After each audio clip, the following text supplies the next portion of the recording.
चारही बाजूने पावसाचे ढग आहेत। त्या पावसाच्या ढगातून आमचा हा ट्रेक चालू आहे।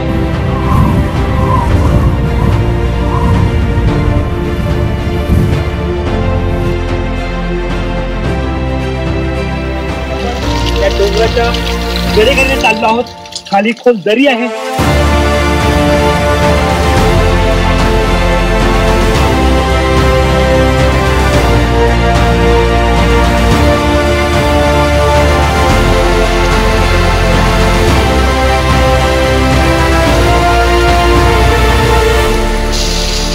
निसर्गाच्या या अद्भुत नजाऱ्याचा आनंद घेताना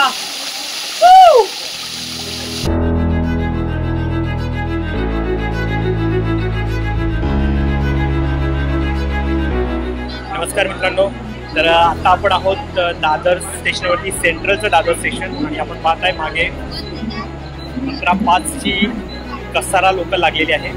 तर आपण आज कसारा लोकलने जाणार आहोत, कारण आपल्याला उतरायचं आहे उंबरमाली, कसाराच्या आधीचं स्टेशन। आणि तिकडून मग AC बसने आपण निरगुडपाडा, म्हणजे जो भास्करगडचा बेस विलेज आहे, त्या बेस विलेजपर्यंत आपण AC बसने प्रवास करणार आहोत। तिथे आपला स्टे आहे। स्टे झाल्यानंतर आपण सकाळी ब्रेकफास्ट नाश्ता वगैरे करून नंतर आपला ट्रेक चालू करणार आहोत। आणि आपण आता पोहोचलो आहोत उंबरमाली स्टेशनच्या इथे। संपूर्ण डबा हा माऊंगोली क्रूजने बुक केलेला आहे। आपण बघतोय ट्रेनमधला प्रवास तर खूप चांगला झालेला। आता बघूया AC बसमधला प्रवास कसा होतोय।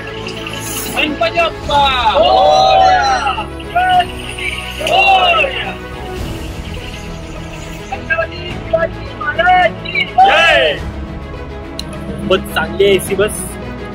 आणि येताना जोरदार पाऊस सुद्धा लागला जेव्हा उंबरमाली स्टेशनला आम्ही उतरलो, पण बसमध्ये चढण्याच्या वेळी तो थांबला।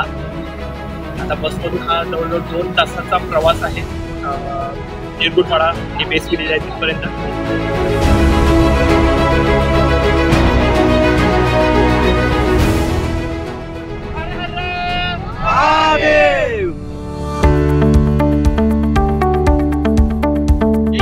जय शिवराय। नमस्कार मित्रांनो, स्वागत आहे तुमचं माझ्या YouTube चॅनलमध्ये, ज्याचं नाव आहे भटकंतीचा।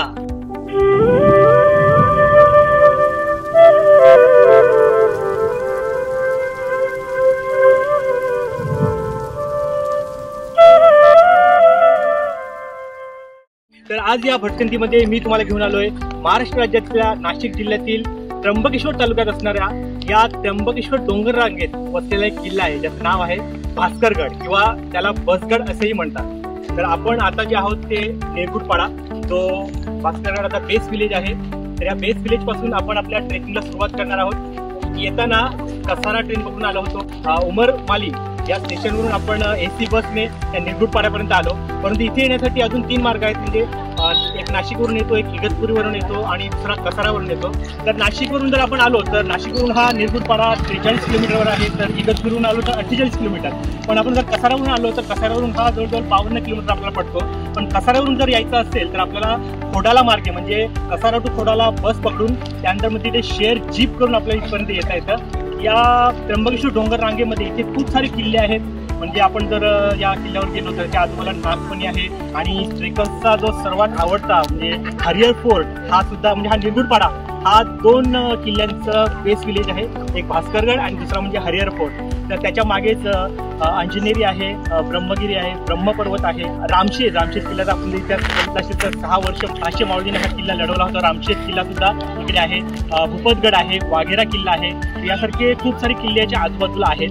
भास्कराच्या पायथ्याशी आपला माऊंगोली ग्रुप आता रेडी झालाय। सकाळी आपण 4:30 वाजता इथे पोहोचलो होतो आणि 2.5 तास आपण आराम करून आता मस्त कांदा पोह्याचं ब्रेकफास्ट करून चहा वगैरे पण सर्व फ्रेश झालेले आहेत आणि आपण ट्रेकिंगला सुरुवात करूया।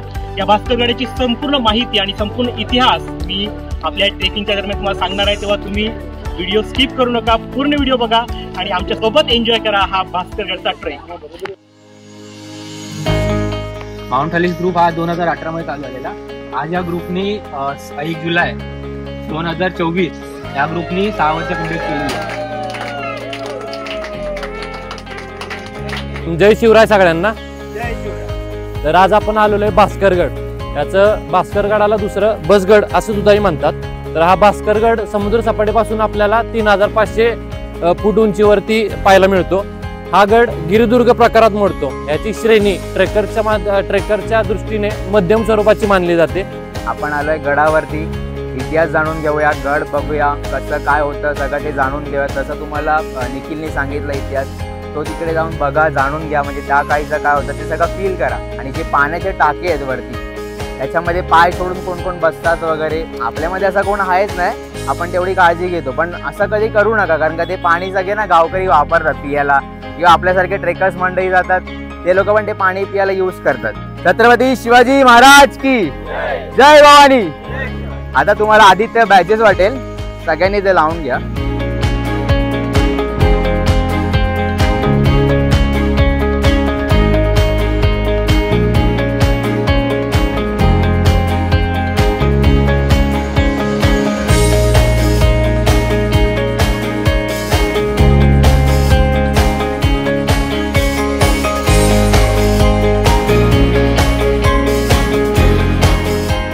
सकाळपासून इथे खूप जोरदार पाऊस चालू आहे. आपण जर इथे पाहिलं तर खूप सारे धबधबे आपल्याला बघायला मिळत आहेत.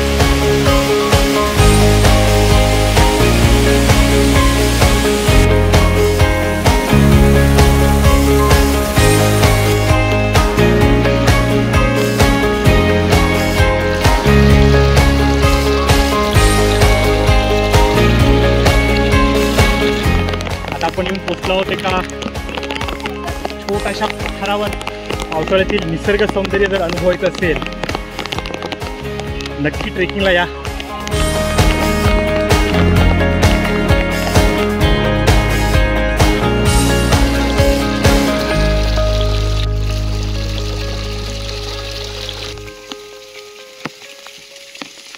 आता इथून पुढचा ट्रेक हा जंगल मार्गातून होणार आहे, तेव्हा ह्या जंगलाचा आनंद लुटूया.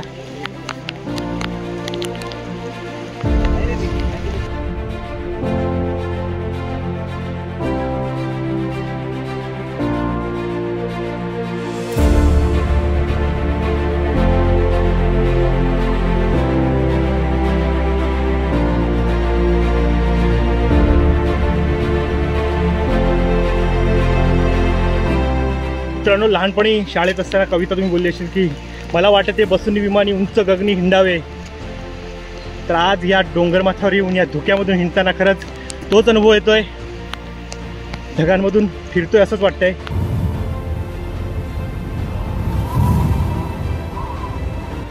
आपण जर बघितलं आजूबाजूला काहीच दिसत नाहीये. चारही बाजूने धुकच धुका आहे, पावसाचे ढग आहेत. या पावसाच्या ढगातून आमचा हा ट्रेक चालू आहे.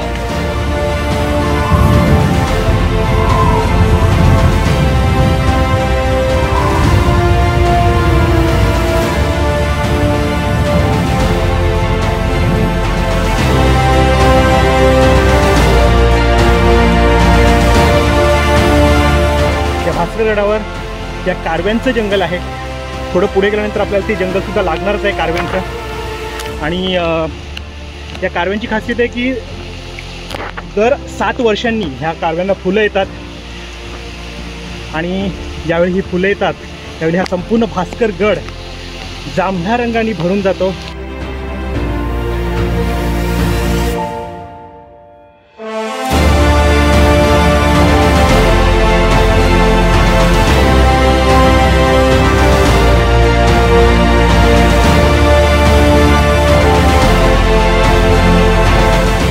कधीतरी त्या सीझनमध्ये सुद्धा येऊया आणि निसर्ग सौंदर्याचा तो आनंद सुद्धा आपण घेऊया. तोपर्यंत इथे बघा एक सुंदर धबधबा.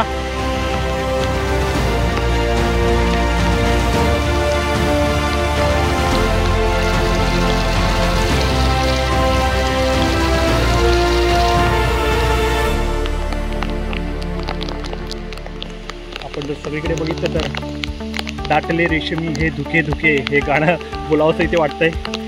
मनात किती ताण तणाव किती स्ट्रेस असू दे, एकदा ट्रेकिंगला आलात, ह्या निसर्गाच्या सानिध्यात आलात की तो सर्व ताण आपोआप कधी निघून जातो ते आपल्यालाही कळत नाही. त्यामुळे निसर्गाच्या सानिध्यात जात राहा.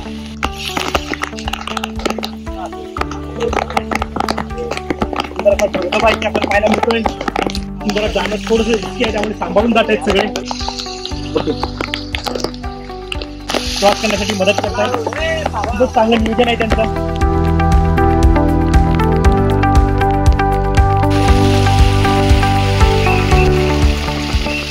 मित्रांनो, आता आपण जवळजवळ 1000 फुटाचा प्रवास करून या डोंगर माथ्यावर आलेलो आहोत. आपला आजचा गड आहे भास्करगड. यामधून तर नाशिकच्या पश्चिमेला आणि तुमच्या उत्तरेला ज्या त्र्यंबकेश्वर डोंगर रांगा आहेत, तर या डोंगर रांगांमध्ये खूप सारे किल्ले आहेत. त्यामध्ये नागफणी आहे, हरिहर फोर्ट आहे, ब्रह्मगिरी आहे, ब्रह्मपर्वत आहे, रामशेजचा किल्ला आहे, अंजनेरी किल्ला आहे, भूपतगड आहे, वाघेरा किल्ला आहे. आणि ह्या सर्व किल्ल्यांमध्ये अजून एक असा किल्ला आहे जो थोडा अलिप्त राहिलेला आहे, कारण की जास्त ट्रेकर्स ते हरिहर फोर्टला जातात, पण ह्या किल्ल्यावर फार कमी ट्रेकर्स येतात. आणि तो किल्ला म्हणजे भास्करगड. तर हा भास्करगड हा 13व्या शतकात देवगिरीच्या यादवांनी बांधला. तर त्यावेळी नालासोपारा, वसई आणि डहाणू ह्या ज्या बंदरावर तो माल यायचा, तर हा माल या नाशिकपर्यंत पोहोचवण्यासाठी ह्या डोंगर माथ्यावर वेगवेगळे घाट आहेत, तर त्या घाटांचा उपयोग केला जायचा.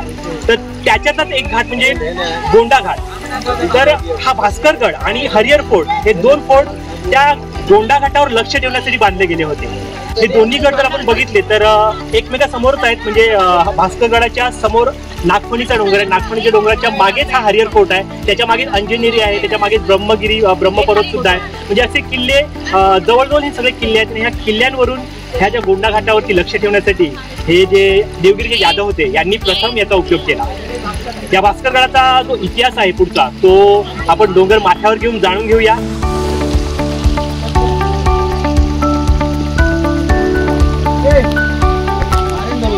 इथे कोणीही थकलेला दिसत नाहीये. क्लायमेटच इतकं सुंदर आहे की कोणाला थकवा दिसत नाही. आणि थकवा जरी आला तरी हे निसर्ग सौंदर्य बघून त्यांचा थकवा सुद्धा दूर होतोय.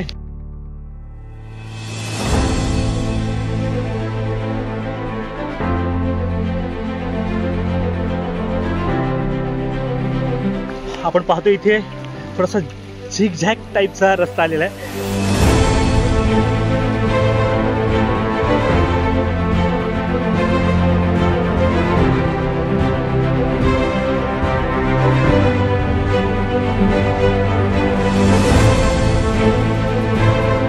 आजूबाजूला मस्त इकडे धुकं दाटलेला आहे, पावसाची ढग. त्या ढगातून प्रवास करत आपण आता असा झिगझॅग टाईपचा ट्रेक होता तो कम्प्लीट करून डोंगर माथ्यावर आलेला आहे. मला वाटते 2000 फूट पर्यंतचा ट्रेक आपण कम्प्लीट केला आहे. तशी या भास्करगडाची समुद्र सपाटीपासूनची जी उंची आहे ती 3500 फूट आहे.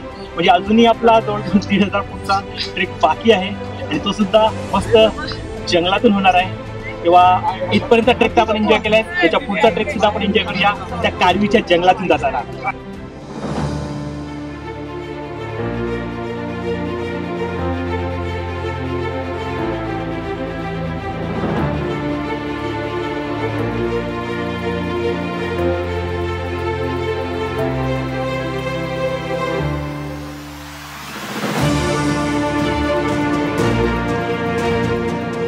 हा भास्करगड आहे, त्याचा माथा पण पूर्ण धुक्यामध्ये तो हरवून गेलेला आहे.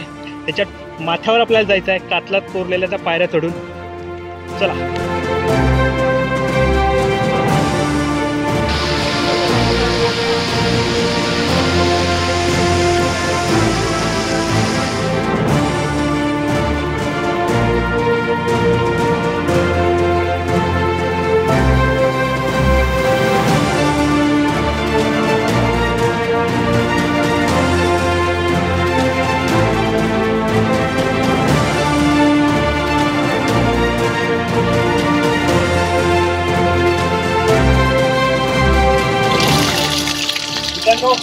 जोरदार पाऊस सुरू आहे आणि या डोंगरातून कोरलेल्या ज्या गुहा आहेत त्या बघत बघत आपण या डोंगराच्या कडेकडे चाललो आहोत. खाली खूप दरी आहे.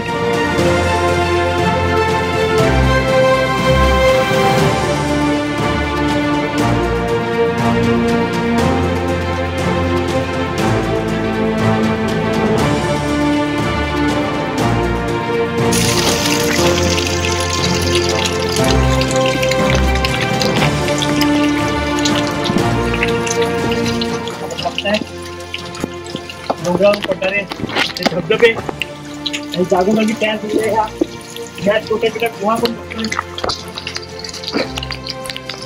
खूपच भारी दृश्य आहे. माझ्यापर्यंत पोहोचलेला वेळ आहे. माझ्या जोडीलाच राहा.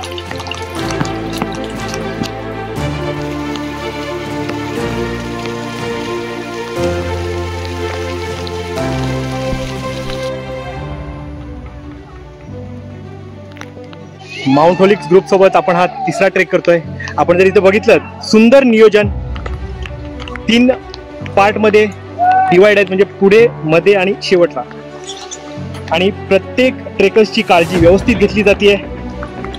शेवटचा ट्रेकर्स येईपर्यंत त्याची वाट बघितली जाते. खूपच सुंदर नियोजन.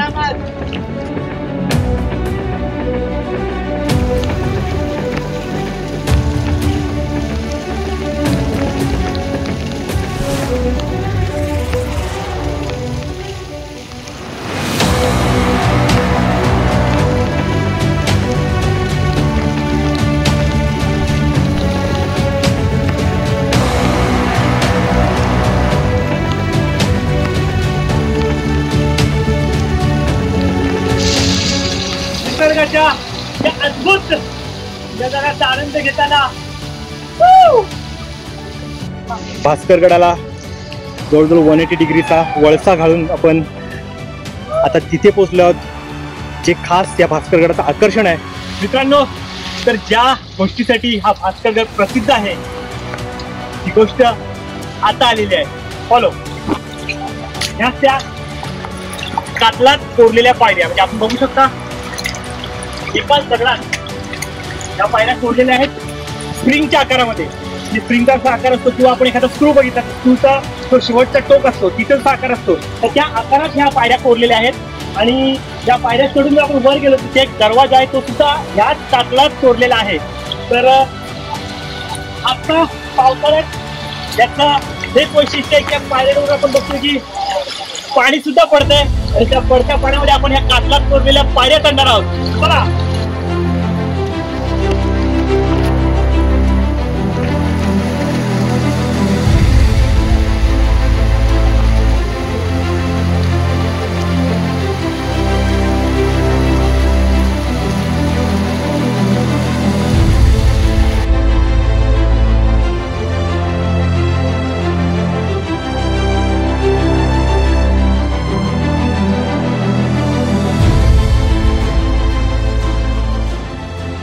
सात कोटी वर्षांपूर्वी ज्वालामुखीचा उद्रेक होऊन महाराष्ट्राचे पठार बनले. त्याच ज्वालामुखीच्या लावारसापासून बनलेल्या बेसॉल्ट खडकापासून हा संपूर्ण भास्करगड बनलेला आहे. आणि आपण ज्या पायऱ्या बघितल्या त्या ह्याच खडकात कोरून बनवलेल्या आहेत. भास्करगडाच्या वरील तटबंदी आणि ढासळलेल्या बुरुजाचे दगड या पायऱ्यांवर येऊन अडकलेले आपल्याला पाहायला मिळतात. त्या तटबंदीचे ढासळलेले जे दगड आहेत आणि या पायऱ्या इतक्या मजबूत आहेत की इतका पाण्याचा वरचा म्हणजे प्रचंड पावसाळ्यात पाणी येते, याच्यावर सुद्धा या पायऱ्या कशाच्या तशा आहेत. फक्त हे जे पडलेले दगड आहेत ते वरच्या तटबंदीचे आहेत. म्हणजे पुढे सुद्धा जास्त दगड पडले आहेत, त्यामुळे त्या पायऱ्या सुद्धा म्हणजे खाली आहेत. आपल्याला ह्या दगडांवरून मार्गावर आपण पुढे जायचं आहे, किंवा इथे दगडांना सरळ सांभाळून, आणि ते प्रॉपर पायऱ्या नाही, पायऱ्या या दगडांच्या खाली रुजलेल्या आहेत.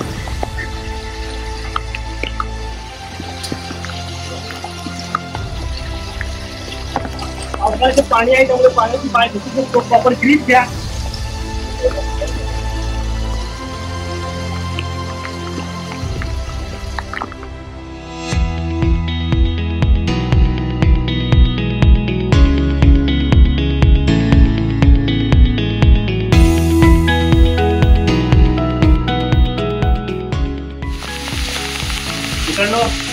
आपण खाली कातलात कोरलेल्या पायऱ्या बघितल्या, पण त्याच्याही पुढे जाऊन आपण इकडे बघितलं तर त्याच कातलात तिथे हा दरवाजा सुद्धा कोरलेला आहे. म्हणजे स्थापत्य एक उत्कृष्ट नमुना आपण घेऊ शकतो. आपण जर बघितलं तिथे एकाच कातलात हा दरवाजा कोरलेला आहे, आणि म्हणूनच तो इतका मजबूत आहे. आणि हा इतका लपवलेला सुद्धा आहे, म्हणजे शत्रूला जोपर्यंत इथे पोहोचत नाही तोपर्यंत त्यांना कळलंच नाही की ते दरवाजा आहे. म्हणजे त्या काळचं जे युद्धनीतीचं तंत्र होतं ते इथे सुद्धा वापरलेलं दिसतंय. त्या भास्करगडला या तर ह्या कातलात कोरलेल्या पायऱ्या आणि हा कातलात कोरलेला दरवाजा बघून तुमच्या डोळ्याचे पारणे नक्की भेटतील.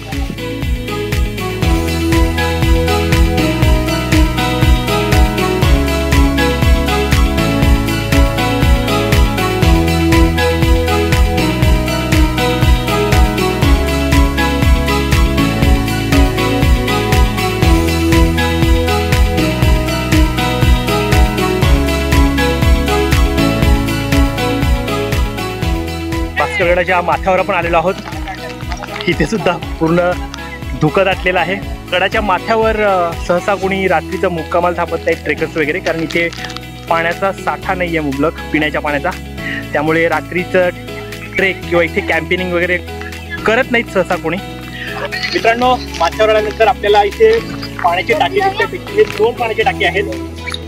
पूर्ण भरल्यामुळे आपल्याला टाका असल्यासारखं दिसतं. त्या पाण्याच्या टाकीची इथे बांधले गेले तर तटबंदीचं जे काम चालू होतं त्यासाठी लागणारं पाणी किंवा ते काम करणारे जे कामगार होते त्या कामगारांना पिण्यासाठी पाणी म्हणून हे टाके बांधले गेले होते. त्यानंतर काही काळानंतर साई दरबारातले जे भक्त होते तर ते भक्त या गडावर आल्यानंतर एक थंडावीचं ठिकाण म्हणून इथे आल्यानंतर त्यांच्या पिण्याच्या पाण्याची सोय म्हणून ह्या टाक्यातले पाणी ते प्यायचे. इथे आपल्यासोबत एक छोटा ट्रेकर सुद्धा आहे, त्याला भेटूया आपण. हा बघा, काय नाव काय तुझं? तनुष. कसं वाटलं तुला? पहिलाच ट्रेक आहे ना? कसं वाटलं तुला ट्रेक करून? छान. वा, म्हणजे इथे आपण बघतोय की माउंट होलिक्सचं खरं तर कौतुक करायला लागेल की मला वाटतंय 10 वर्ष वय असेल ना, पण तरी सुद्धा न थकता आणि कुठली अडचण न येता वरपर्यंत गडाच्या माथ्यावर पोहोचलेला छोटा ट्रेकर, त्याचं मला वाटतं सर्वांनी एकदा कौतुक करावं. कारण की हीच येणारी पिढी आहे. छत्रपती शिवाजी महाराजांचा इतिहास, मावळ्यांनी जे बलिदान दिलं हिंदवी स्वराज्य स्थापनेसाठी, ते या सर्व गडकिल्ल्यांमध्ये आहे. त्या गडकिल्ल्यांचं जतन करणं, त्या गडकिल्ल्यांचा इतिहास जाणून घेणं आणि ट्रेकिंग करणं, याच्या माध्यमातून ही जर पुढची पिढी घडली, छत्रपती शिवाजी महाराजांचे आदर्श जर यांनी घेतले, तर येणारा काळ हा या भारतासाठी सुवर्ण काळ असेल. त्याच्या पुढील वाटचालीसाठी शुभेच्छा देतो. असेच ट्रेक करत राहा, छत्रपती शिवाजी महाराजांचा इतिहास वाचत राहा, त्यांच्यातले एक आदर्श गुण काय आहेत ते तुझ्या अंगी आणण्याचा प्रयत्न कर, तू जीवनात खूप यशस्वी होशील. आता आपण सरळ पुढं मारुतीचं मंदिर आहे वरती, वीर मारुती म्हणून, तर त्या तिकडे जाऊया. नीरज पुढे जाईल, त्याच्या मागं फक्त सगळ्यांनी चालतं.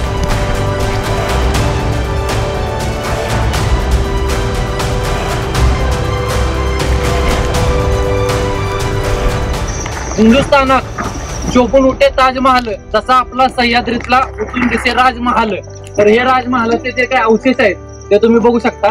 पण 1817च्या काळात जे काही ब्रिटिशांनी हमला केला, आपल्या म्हणजे सगळे गड किल्ले ताब्यात घेतले, कॅप्टन ब्रिग्ज त्याचं नाव होतं, तर त्याने सगळे काय म्हणजे गडकोट उद्ध्वस्त केले. त्यामुळे हे आता गडांची सध्या दुरावस्था अशा प्रकारे आपल्याला बघायला भेटते. परंतु आपलं नशीब आहे की एवढे तरी अवशेष आपल्याला बघायला भेटतात. ठीक आहे, तर आपण आता अजून पुढे जाणार आहे. हनुमानाचं मंदिर आपल्याला लागले, आपलं तिथं एंड होईल.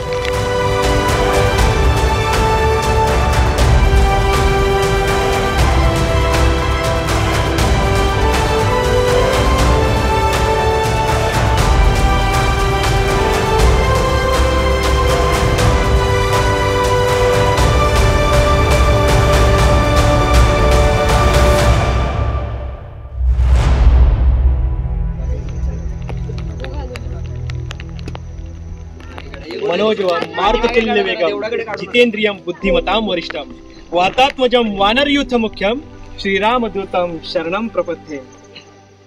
भास्करगडाच्या माथ्यावर आल्यानंतर वीरभद्र मारुतीरायाचं दर्शन घेतल्यानंतर सर्व ट्रेकर्सचा आनंद आणि उत्साह अजून वाढलेला आहे. मारुतीरायाकडे हीच प्रार्थना करतो की या सर्व ट्रेकर्सना एवढी शक्ती आणि एवढी ऊर्जा दे की छत्रपती शिवाजी महाराजांचे सर्व किल्ले त्यांनी ट्रेकिंग करू दे, फिरू दे, गडांना भेट देऊ दे आणि त्या गडाचा इतिहास हा सर्वांपर्यंत पोहोचू दे.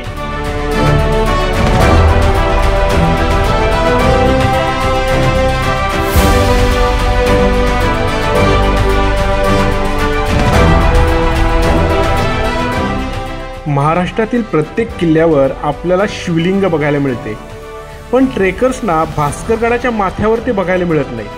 कारण भास्करगडाला येणारे ट्रेकर्स हे कातळात कोरलेल्या पायऱ्या चढून सरळ गडाच्या माथ्यावर जातात. पण त्याच पायऱ्यांजवळून एक वाट ही सरळ गडाच्या दक्षिणेकडील भागात जाते, जिथे सहसा कोणीच जात नाही. पण तिथेच खूप साऱ्या मानवनिर्मित गुहा आहेत आणि त्यातीलच एका गुहेमध्ये कातळात कोरून तयार केलेले सुंदर असे शिवलिंग आपल्याला इथे बघायला मिळते.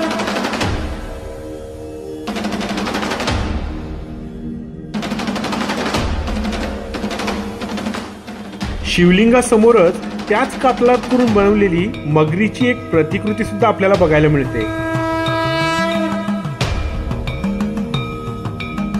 या शिवलिंगाचे वैशिष्ट्य असे की 12ही महिने या शिवलिंगावर नैसर्गिकरित्या पाण्याचा अभिषेक सतत सुरू असतो. मित्रांनो, या भास्करगडाचा इतिहास आपण थोडक्यात जाणून घेऊया. हा जो भास्करगड आहे हा 13व्या शतकात देवगिरीच्या यादवांनी बांधला. 1279 ते 1308 पर्यंत हा किल्ला त्यांच्या ताब्यात होता. परंतु त्याच्यानंतर मग बहामनी सत्ता आली आणि बहामनी सत्ता आल्यानंतर बहामनी म्हणजे ही दक्षिण महाराष्ट्रातली पहिली इस्लामिक सत्ता. तर या बहामनी सत्तेच्या नियंत्रणाखाली हा किल्ला आला. 15व्या शतकापर्यंत ही बहामनी सत्ता होती, पण 15व्या शतकानंतर या बहामनी सत्तेचे विघटन झाले. त्याचे 5 वेगवेगळ्या शाह्यांमध्ये त्याचे तुकडे झाले, ज्यामध्ये अहमदनगरची निजामशाही होती, विजापूरची आदिलशाही होती, गोवलकोंड्याची कुतुबशाही होती, इमादशाही होती, बिरदशाही होती. तशा 5 शाह्यांपैकी निजामशाहीच्या हातामध्ये हा किल्ला गेला. परंतु त्यानंतर हा निजामशाही नंतर मग आदिलशाही आणि मुघल या दोघांनीही या निजामशाहीवरती आक्रमण करून ही निजामशाही संपुष्टात आणली. परंतु 1629 मध्ये शहाजी राजांनी बंड केले आणि त्यावेळी हा किल्ला शहाजी राजांनी आपल्या ताब्यात घेतला. परंतु 1636 मध्ये माहुलीचा तह झाला आणि या तहामध्ये पुन्हा एकदा हा किल्ला मुघलांच्या ताब्यात गेला.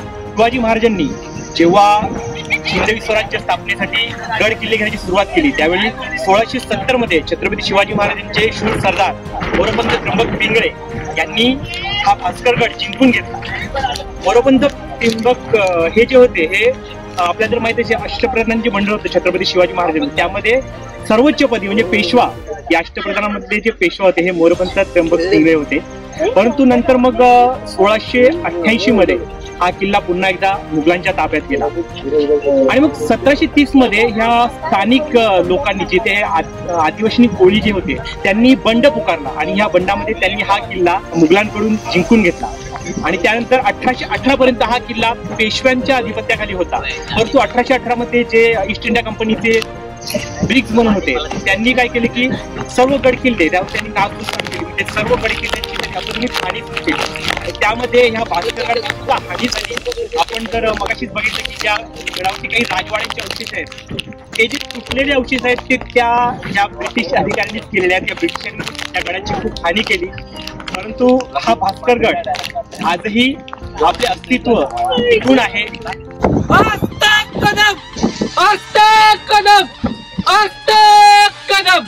महाराज गणपती गजपती भूपती सुवर्णरत्न श्रीपती अष्टावधान उजागृत अष्टप्रधान वेष्टित न्यायालंकार मंडित शस्त्रात शस्त्र पारंगत राजनीती धुरंधर प्रौढ प्रताप पुरंदर क्षत्रिय कुलावतांस सिंहासनाधीश्वर महाराजाधिराज श्रीमंत छत्रपती शिवाजी महाराज की जय. छत्रपती शिवाजी महाराज की जय. रणधुरंधर मुघल संहारक सर्जा धर्मवीर छत्रपती संभाजी महाराज की जय. धर्मवीर छत्रपती संभाजी महाराज की जय. भाऊसाहेब जिजाऊ साहेबांचा विजय असो.